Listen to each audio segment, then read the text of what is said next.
मैं प्रवक्ता गौरव कुमार मित्तल, विद्युत अभियांत्रिकी, जीपीसी करौली। आज हम स्टेबिलिटी एनालिसिस के बारे में पढ़ेंगे कि फर्स्ट ऑफ ऑल सबसे पहले हम देखेंगे कि स्टेबिलिटी एनालिसिस होता क्या है। तो हमने जो डेफिनेशन लिखी है सबसे पहले उसको पढ़ लेते हैं। The analysis of whether the given system can reach steady state passing through the transients successfully is called stability analysis of the system. तो ये जो डेफिनेशन जो कहना चाह रही है वो कह रही है कि अगर सिस्टम स्टेडी स्टेट को प्राप्त कर ले जब वो अपने ट्रांजिएंट स्टेट को सक्सेसफुली ख़त्म कर ले, उसके बाद में स्टेडी स्टेट प्राप्त कर ले, तो वो सिस्टम क्या कहलाएगा? सिस्टम स्टेबल कहलाएगा। और ये जो प्रोसेस है ये कहलाएगा स्टेबिलिटी एनालिसिस। तो स्टेबिलिटी एनालिसिस टोटल ये है कि स्टेडी स्टेट और ट्रांजिएंट स्टेट दोनों का जो सम है वो है स्टेबिलिटी एनालिसिस। तो सबसे पहले हम देखते हैं कि हमने एमीटर देखा होगा और वोल्टमीटर देखा होगा।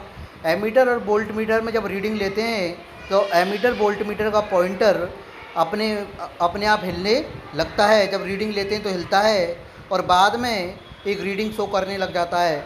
तो जो पॉइंटर मूव कर रहा है, पॉइंटर एक स्थान से दूसरे स्थान पर मूव कर रहा है, वो मूविंग ही क्या कहलाती है?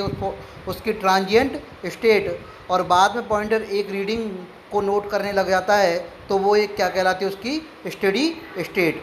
तो जो ये प्रोसेस है, ये जो प्रोसेस कहलाया स्टेबिलिटी एनालिसिस। क्या कहलाया? Stability analysis. तो इस प्रकार ये हमने थ्योरेटिकली समझा कि स्टेबिलिटी एनालिसिस होता क्या है। तो अपन अब मैथमेटिकली देखेंगे कि स्टेबिलिटी एनालिसिस होता क्या है। सबसे पहले स्टेबिलिटी एनालिसिस देखने के लिए किसी सिस्टम का सिस्टम लीनियर टाइम इनवेरिएंट होना चाहिए और सिस्टम कॉजल होना चाहिए। सबसे पहली कंडीशन किसी सिस्टम के स्टेबिलिटी एनालिसिस देखने की, सिस्टम लीनियर टाइम इनवेरिएंट होना चाहिए और सिस्टम कॉजल होना चाहिए। ठीक, तो अब हम देखेंगे कि मैथमेटिकली कैसे प्रूव करें इसको कि सिस्टम की स्टेबिलिटी। तो सिस्टम के इम्पल्स रेस्पॉन्स का टाइम के रेस्पेक्ट में इंटीग्रेशन कर दें और लिमिट लगा दें 0 to इन्फिनिटी। सिस्टम के इम्पल्स रेस्पॉन्स का टाइम के रेस्पेक्ट में इंटीग्रेशन कर दें और लिमिट लगा दें 0 से इन्फिनिटी। और इसका मान अगर इन्फिनिटी से कम आता है, तो सिस्टम एब्सोल्युटली इंटीग्रेबल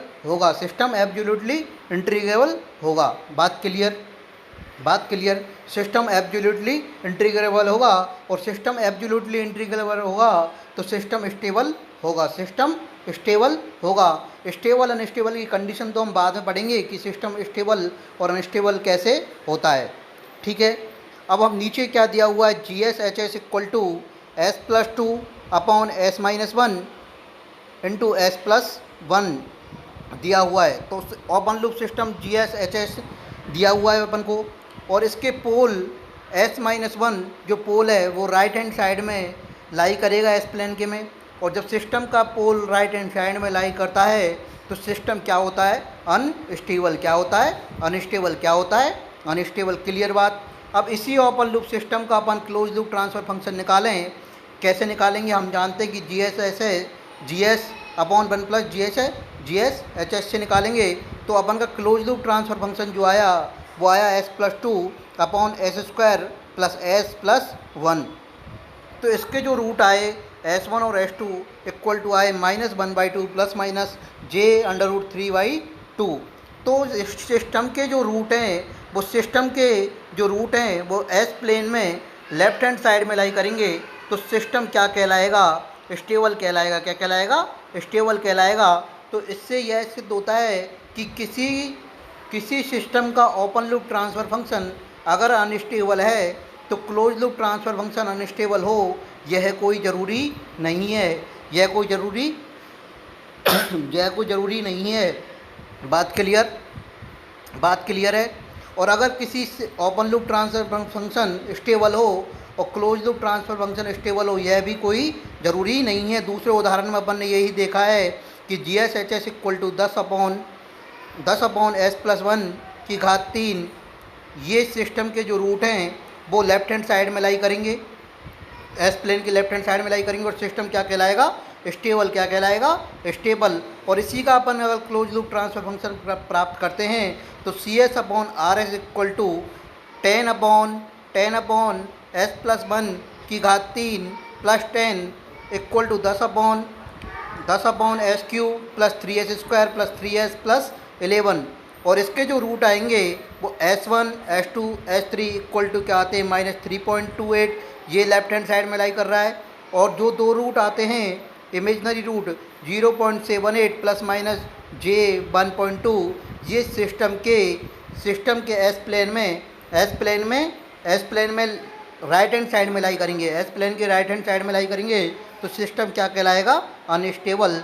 तो इससे ये सिद्ध हुआ कि किसी सिस्टम का ओपन लूप ट्रांसफर फंक्शन अगर स्टेबल है तो close loop transfer function stable हो, यह कोई ज़रूरी नहीं है।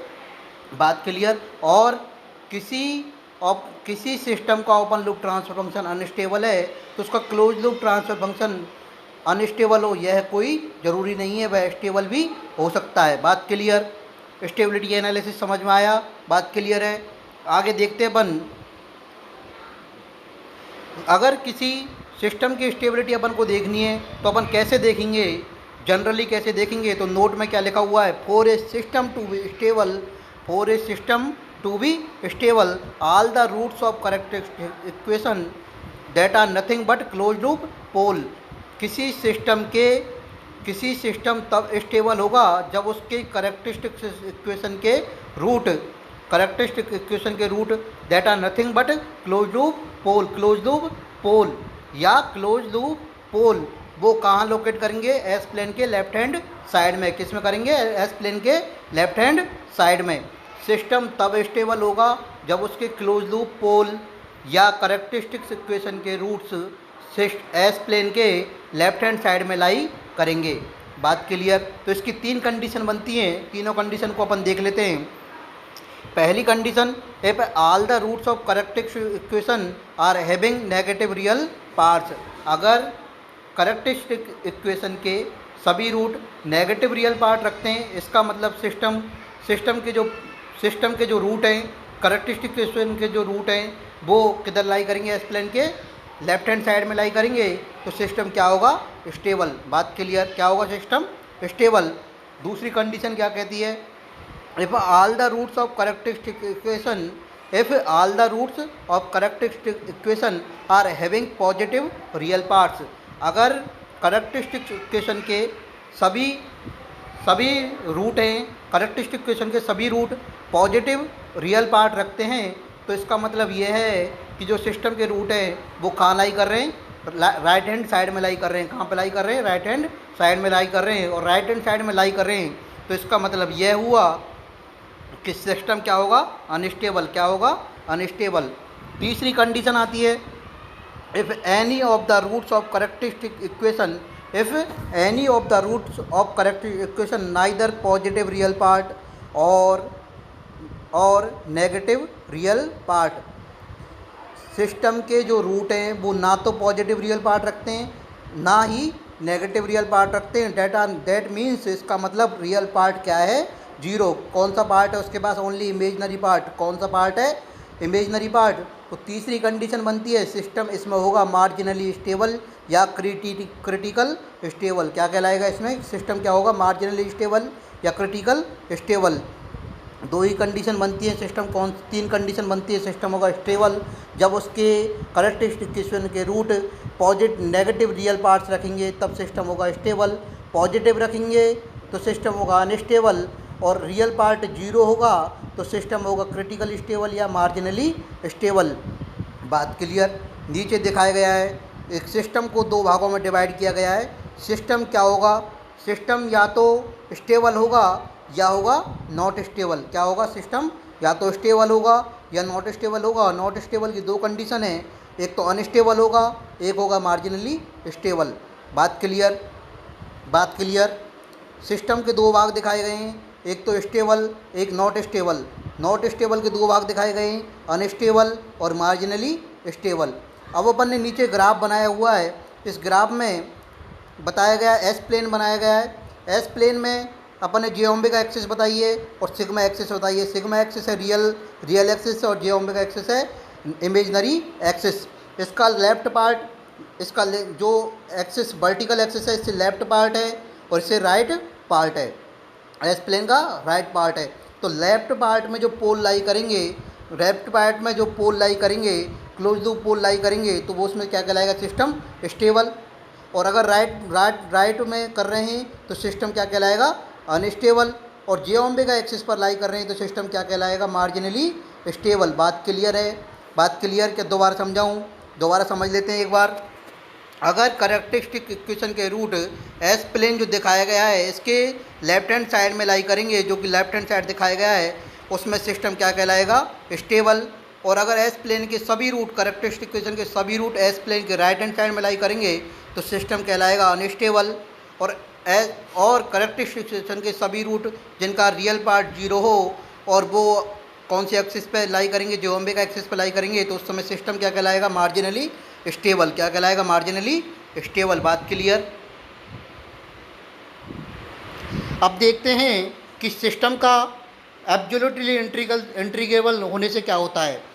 सिस्टम का impulse response, if impulse response of the system absolutely integrable, अगर सिस्टम का इम्पल्स रेस्पॉन्स एब्सोल्युटली इंटीग्रेबल है, इसका मतलब सिस्टम क्या है, स्टेबल। क्या है, स्टेबल।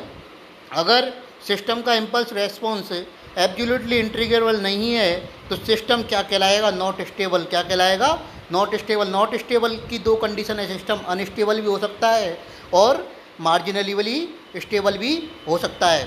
तो अपन इसकी दो कंडीशनों को देखेंगे कि कौन कौन सी दो कंडीशन है। सबसे पहले देखते हैं कि सिस्टम का इम्पल्स रेस्पॉन्स अगर एब्सोल्युटली इंटीग्रेबल है तो सिस्टम क्या कहलाएगा, स्टेबल। और सिस्टम अगर का इम्पल्स रेस्पॉन्स एब्सोल्युटली इंटीग्रेबल नहीं है तो सिस्टम क्या कहलाएगा, नॉट स्टेबल। नॉट स्टेबल की अपन ने पिछले पन्ने पर जब पढ़ा था तो देखा था कि नॉट स्टेबल की दो कंडीशन हैं, एक तो अनस्टेबल और एक मार्जिनली स्टेबल। बात क्लियर? बात क्लियर?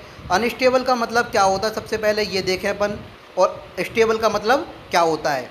तो अगर कोई सिस्टम का impulse response is absolutely integrable, इसका मतलब यह है कि सिस्टम का जो इम्पल्स रेस्पॉन्स है, सिस्टम का जो इम्पल्स रेस्पॉन्स है वो टाइम के साथ में 0 की तरफ बढ़ता है। मतलब टाइम जैसे जैसे बढ़ेगा, टाइम जैसे जैसे बढ़ेगा, इसका मतलब यह है टाइम इन्फिनिटी की तरफ अग्रसर हो रहा है और इम्पल्स रेस्पॉन्स 0 की तरफ बढ़ रहा है, तो सिस्टम क्या होगा, स्टेबल। उसके ट्रांजिएंट ख़त्म होते जा रहे हैं। इसका मतलब यह है कि उसमें जो वेरिएंट्स आ रहे हैं वो ख़त्म होते जा रहे हैं और वो एक स्टेडी स्टेट को प्राप्त करने की कोशिश कर रहा है। तो वो कौन सी कंडीशन कहलाई, स्टेबल कंडीशन कहलाई। इसका मतलब क्या है, सिस्टम एब्सोल्युटली इंटीग्रेबल है अगर सिस्टम का इम्पल्स रेस्पॉन्स 0 की तरफ अग्रसर कर रहा है, जब टाइम इन्फिनिटी की ओर अग्रसर हो तो सिस्टम क्या कहलाता है, एब्सोल्युटली इंटीग्रेबल। और वो सिस्टम क्या कहलाता है, स्टेबल। क्या कहलाता है, स्टेबल। दूसरी कंडीशन आती है, सिस्टम का impulse response is not absolutely integrable.